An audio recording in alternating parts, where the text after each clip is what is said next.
perfect thing. It's a simple concept. Just go to a beautiful scenery and spend a couple of days together with a few people. And it brings you back to the basics. I found my way to be, just be, not having to put any roles, masks. I feel myself physically, emotionally, mentally stretched in all parts. The most valuable thing I've learned here is to join the group process and be part of the group, and that you can reach more with the group than by yourself alone.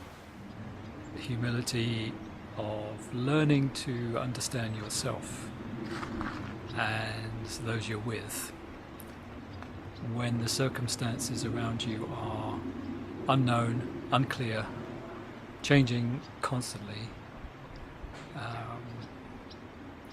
and completely unstructured. I will always remember this weekend as a turning point. I'm really, really deeply grateful. It was fantastic. So, thank you. Yeah.